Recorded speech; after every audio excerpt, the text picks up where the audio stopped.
treehouse. This is no play space. It's a fully functioning home 30 feet in the air for artist Charlie Oliver, his wife, and their 4 children. At first it was kind of, our kids were a little leery, they weren't sure. You know, it was like, our house, everybody says our house is weird.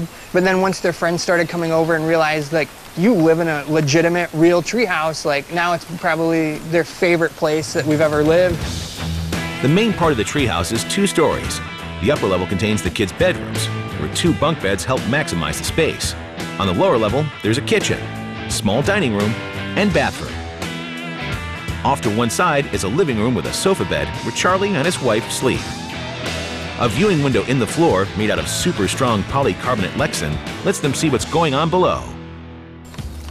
Linked to the treehouse by a suspended walkway is a multi-purpose studio.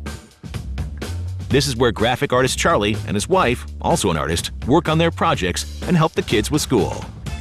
The treehouse is a different type of space in which to live and work, but Charlie loves it, even though it took some getting used to. And he still finds himself answering questions about what life is like among the trees. Everybody asks, does it have plumbing? Does it have electricity? Like, is there a shower in there? Like, yes, it's all built to code. It's a legitimate house that just happens to be 35 feet off the ground in a tree. The whole thing is the brainchild of eclectic builder Dan Phillips. It seems like if you're going to be a builder, you ought to build a treehouse once in your life.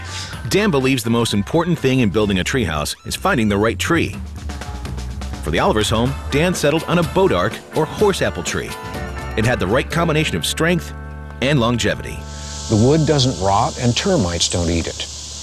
And so that makes it a perfect candidate for a treehouse, because even if it dies, the treehouse will be here for another 75 or 100 years.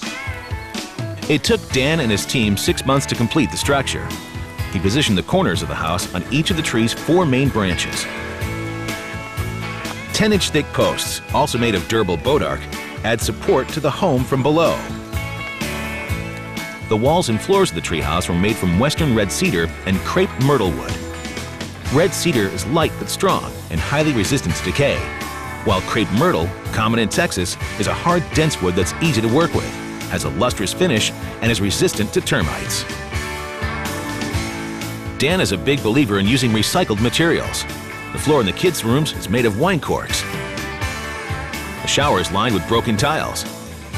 The studio windows are crafted from discarded relish jars. Somehow it strikes me as a little bit piggy to be building new and throwing away rather than repairing and reusing. Charlie and his wife are inspired by Dan's eco-commitment in more ways than one.